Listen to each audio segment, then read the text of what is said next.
You are listening to a podcast from JoetteCalabrese.com, where nationally certified American homeopath, public speaker, and author Joette Calabrese shares her passion for helping families stay healthy through homeopathy and nutrient-dense nutrition.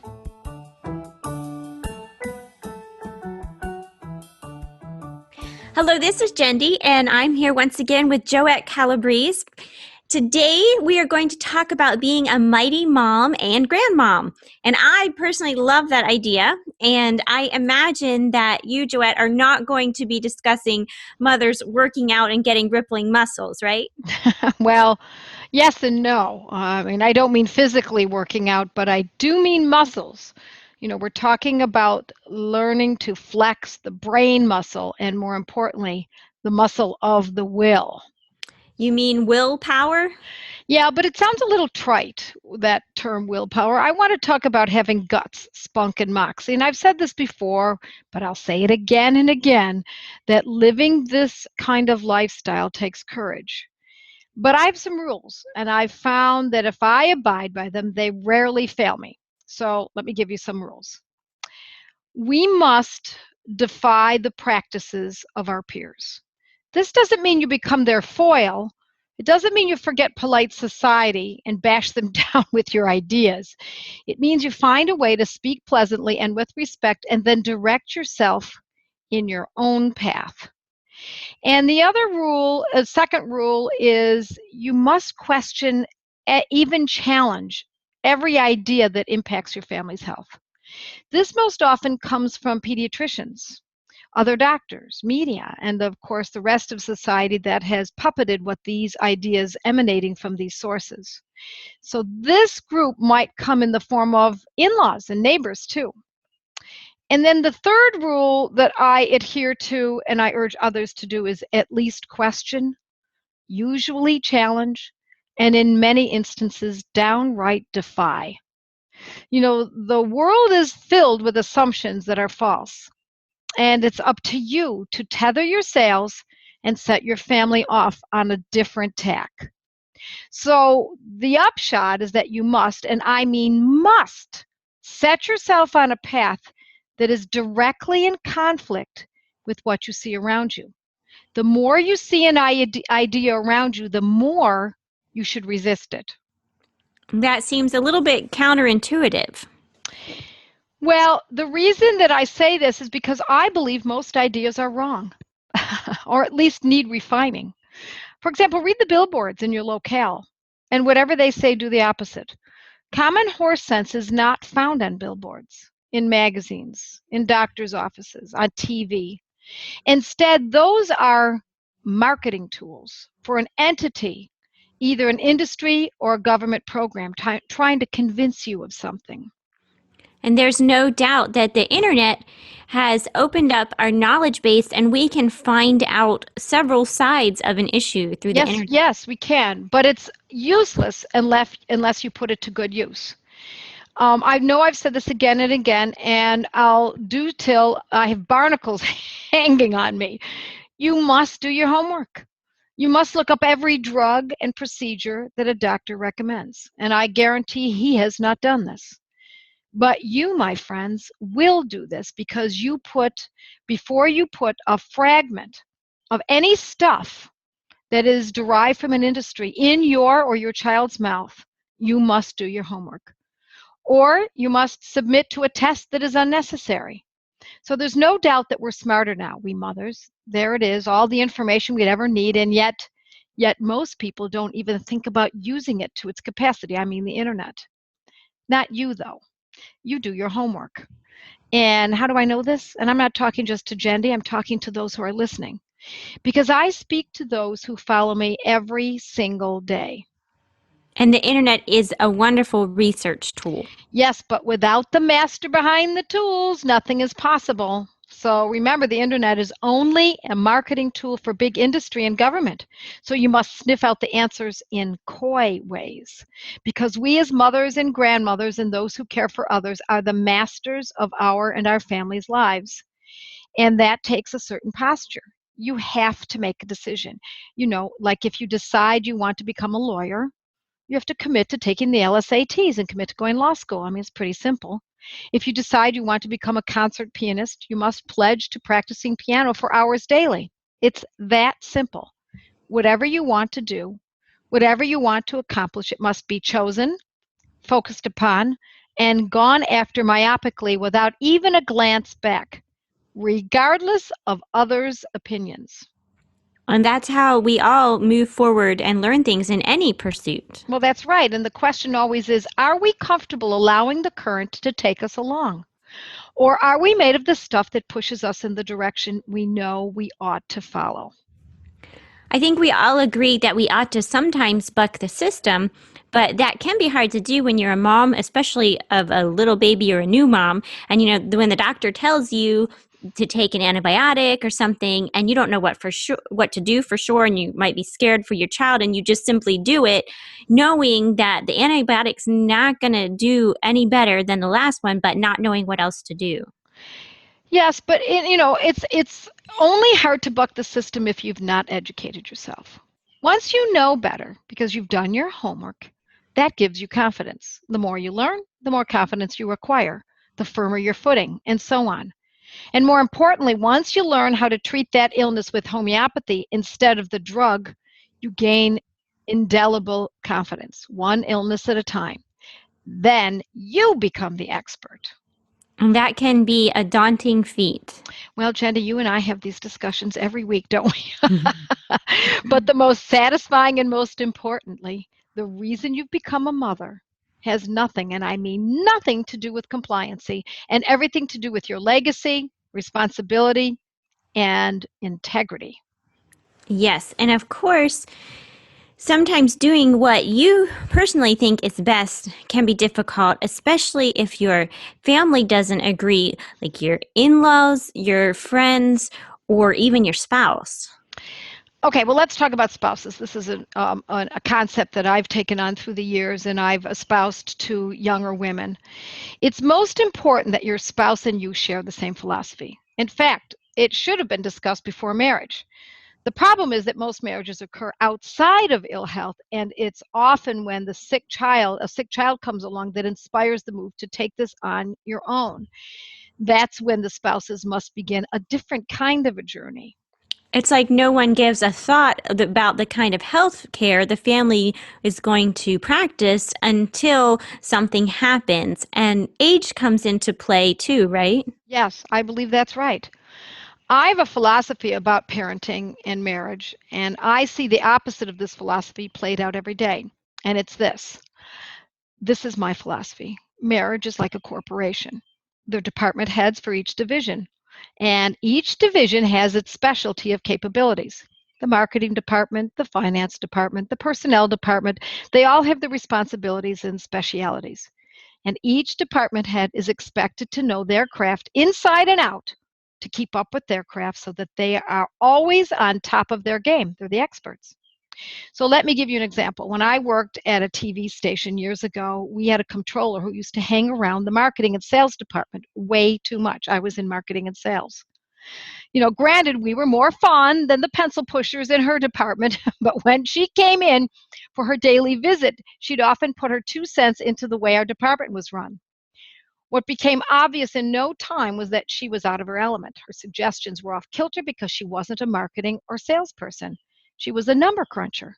She didn't live the life daily. She hadn't read a single book on the subject, nor had she gone to college for it, nor taken a weekend seminar on it. She had nothing but an opinion. Her expertise was in accounting. Now, that was something she could sink her teeth into. Her entire life was spent studying and accruing knowledge on that subject.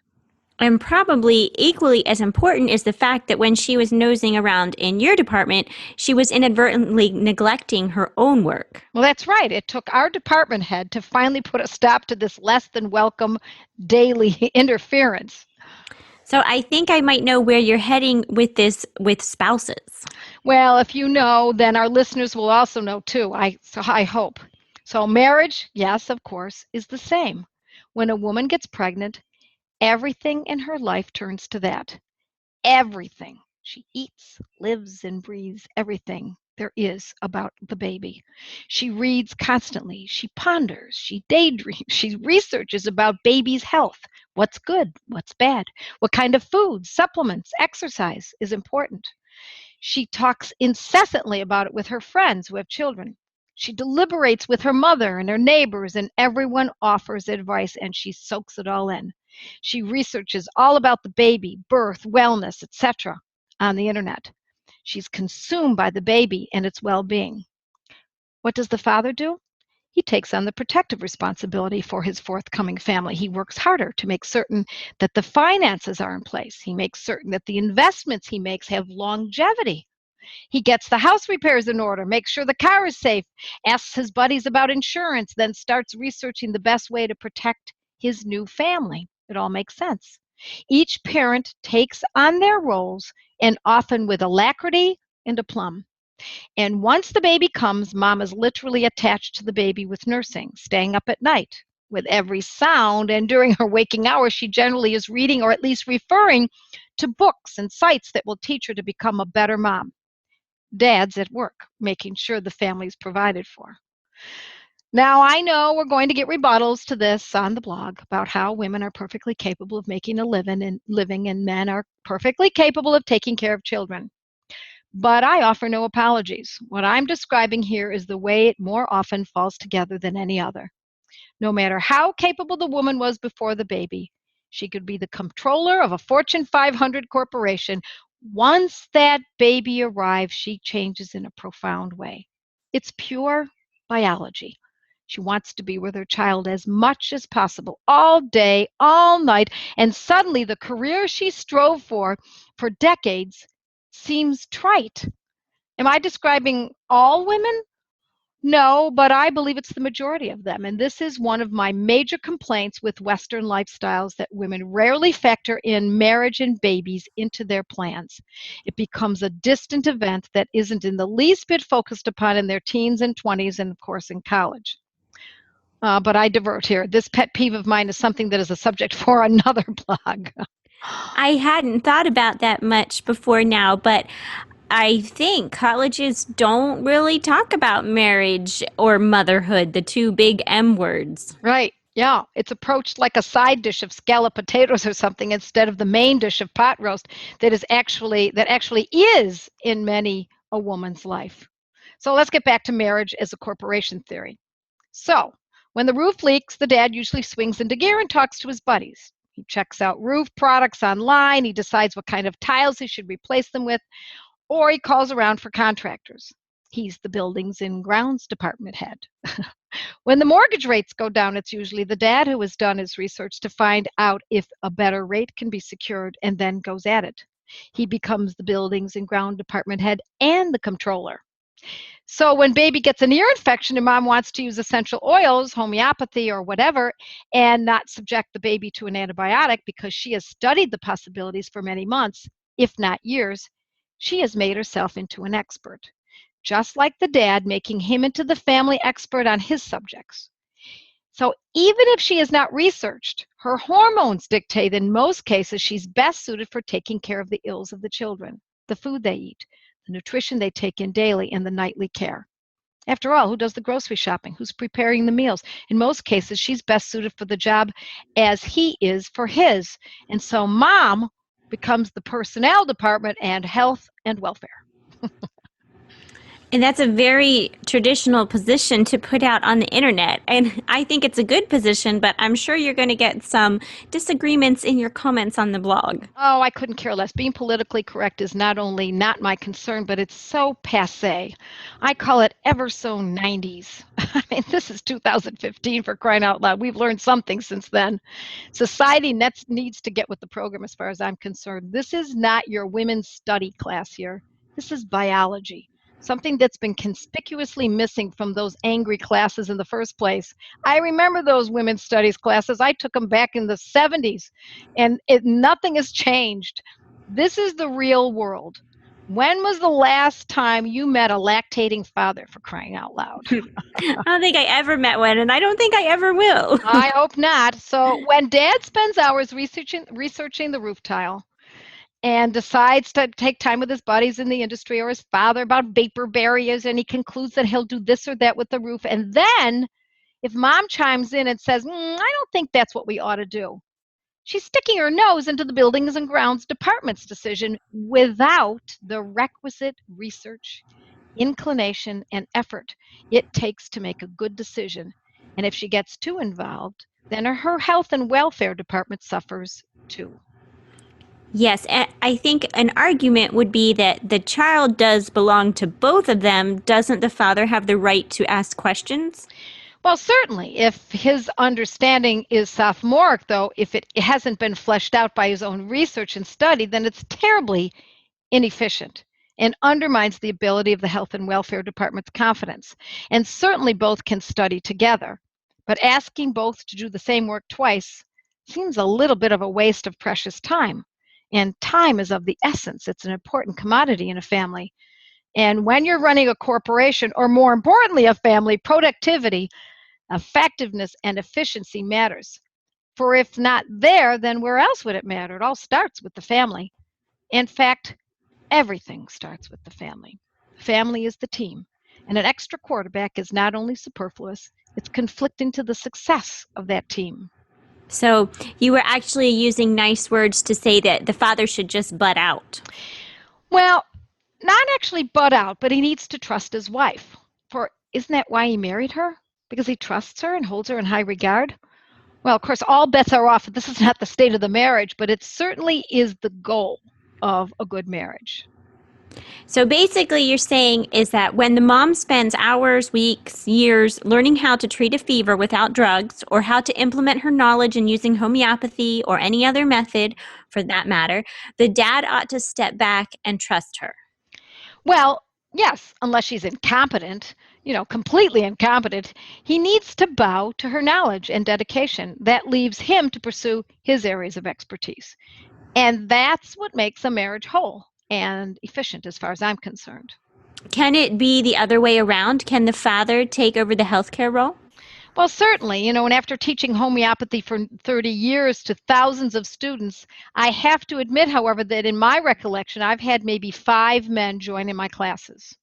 Online, we have tens of thousands of social media correspondences, and the same holds true there as well.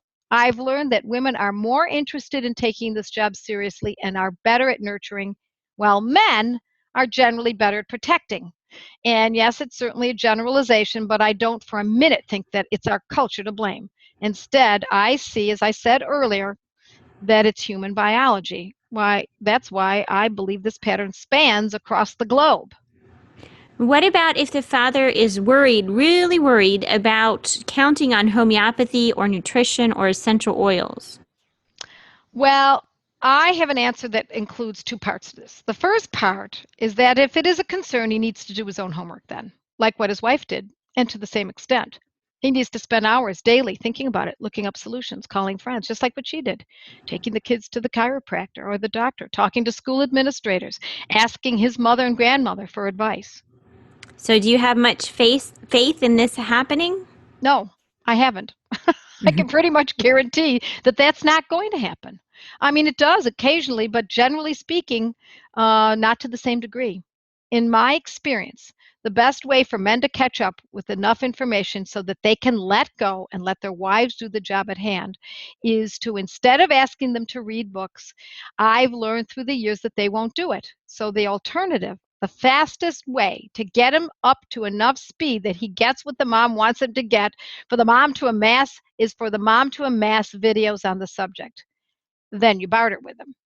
So from one mother to another, I'll let you in on a little secret. You make a big batch of popcorn, whisper sweet nothings in his ear, and promise him the world if he'll sit through the video on the subject at hand. A video of say, the value of homeopathy, the importance of nutrition. That is the way to get men to learn. That sounds like a big project. Yeah, well, and what in life has any value that doesn't have a big commitment attached to it? I can think of nothing that comes easy in life that's of any value. It takes a vow to be the best we can be.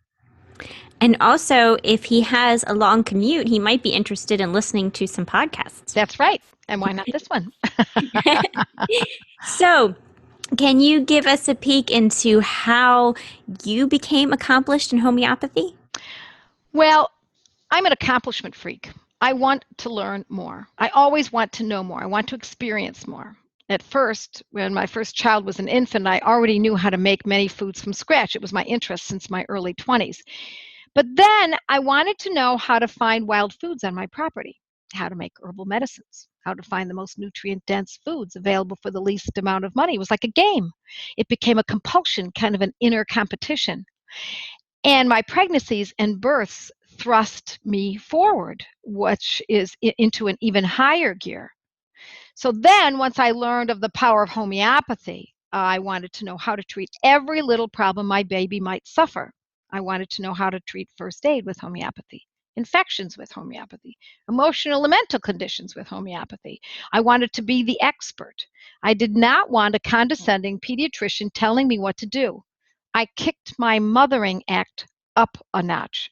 So I want to know every homeopathic medicine for every ill. That's why, even today, with my kids grown and out of our home, and now in my 60s, I travel to India where homeopathy is used as a mainstay of medicine. In fact, I'm going there again in about a month and a half. And I think this is what many of us mothers think, but we wonder how to get it all done. And like for me, I have a book on it and I know the stuff on your website, and then it's just hard to cram it in to my schedule. And also, I wonder what others are going to think about this. Right. Well, when you become a mother, and even if you never do, and you're taking care of others, animals, livestock, etc., but most importantly, when you become the caregiver, you must not care what others think. That's the first thing. I decided a while ago that I don't care about what kind of an opinion others have about me. Some women say this happens in menopause or after menopause. I actually think it happened even earlier in my life. So, if you don't agree with my position on medicine or traditional values about how to take care of a family, the importance of mother being at home to take care of her children, about the importance of going to church or synagogue, I couldn't care less. And I don't mind if that causes us to part ways. In fact, it's even better that way. Each person needs to find their path. But my posture is arrow pointed in one direction, the importance of the family and of the mother being the nucleus of the child's and family's health care. And accomplishing that goal is, after all I've examined, can't be done fully if you depend on large companies to make decisions for you. And a reminder that's what using drugs is all about. It's a fierce and mighty instinct in me and in all of us. I'm not alone. Most mothers and grandmothers come equipped with it naturally, but they need to beware because there are factions that are perfectly happy allowing mothering and grandparenting to become a spectator sport, of allowing mothering to take on a mediocre hue. It sounds like you would like to change the world. Well, a girl can dream, I guess. Lots of food for thought there. I guess this is across the board with many industries, right? Well, when we follow the road of least resistance and we just say, well, I don't have time and I can't do this, then we're just going to follow along with an industry that calls us something in particular, customers, for an industry, whichever industry is behind it. The education industry, the medical industry, the food industry. Don't think, folks, for a minute that someone hasn't thought through every decision you make for your family and self and determined the best way to get you to comply to their ways of persuasion. That's what Madison Avenue is all about. I know because I've been in the world of marketing. And how often you get your child a flu shot is orchestrated down to the month. What the doctor says if you don't comply, the demeanor he takes on, the nurse's attitudes when you resist. It's orchestrated. And by the way, it's orchestrated using human emotions. Guilt and fear are the most powerful emotions when it comes to parenting. Watch carefully, observe. Once you discover this, you'll see it being used again and again. If we think about it, we all know that this is the way things are. Do you really think this is the essence of how humans behave? Well, we must understand that rarely are people and entities out there protecting your interests. People can be nice, but they're protecting their own interests. So as soon as I hear that this or that is for the sake of the children, I prick up my ears. The words "the children" are used in marketing campaigns and educational schemes that have nothing whatsoever to do with the welfare of children. So if we hear the word children, we naturally kind of join in the empathy. Yeah, you can't help yourself. It's a powerful word. I'll never forget a friend reporting to me years ago that when she was in labor with her first child, and she was in labor for several hours, that her smarmy doctor was pressuring her to allow him to chemically induce her. And she was resisting it. Finally, he said, "Do you want this baby or not?" What?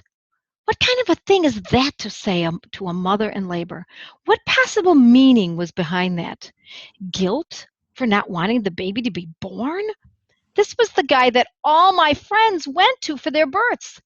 They all thought he was the bee's knees. Can anyone imagine that? That is beyond depressing. Yeah. Yeah.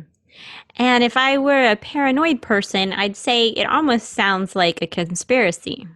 Now, I'll be honest, Jenny, I don't believe it's a conspiracy. I might add that this has nothing to do with capitalism, too, and everything to do with human nature at its worst. The same behavior is witnessed, only to even a worse degree, in Cuba. I've said this before, in the Soviet Union, China. Don't think for a single minute that it's better somewhere else. Government officials are usually worse in these situations than those in the free market, because they don't need to satisfy customers. And with government rules and mandates, we haven't any choices. You can, however, decline to take the antibiotic or whatever is being encouraged or sold to you. So, to wrap up this podcast, can you give us maybe some encouragement? Yes, I don't want to leave us on a down because it sounds a little sad. Instead, I want to encourage everyone. Allow me to share information that I've gleaned by being in full-time practice for 20 years, and from studying homeopathy for 29, and from traveling all over the US and Canada and to India to build my knowledge base. I offer a lot of information on homeopathy and how to use it for free. And yes, I also sell courses for those who want to delve deeper. But I urge you to take advantage of my free information as often as you need it on this blog. So my closing words are this: don't engage in average anything. Mediocre movies, mediocre literature, unexceptional magazines, run-of-the-mill medicine, unremarkable food, conformist conduct. Low-level anything is an act of compliancy. Compliancy with our innate laziness, which, by the way, we all possess. Compliancy with our low-level anything. Instead, pursue the good. And I want to read this in our final words here, the great words found in Philippians. It says, "Finally, brethren, whatsoever things are true, whatsoever things are honest, whatsoever things are just, whatsoever things are pure, whatsoever things are lovely, whatsoever things are of good report, if there be any virtue, and if there be any praise, think on these things." And those words are great words to live by. Thank you so much, Joette. My thanks to you too, Jendi. Thank you for listening to this podcast with Joette Calabrese. If you liked it, please share it with your friends.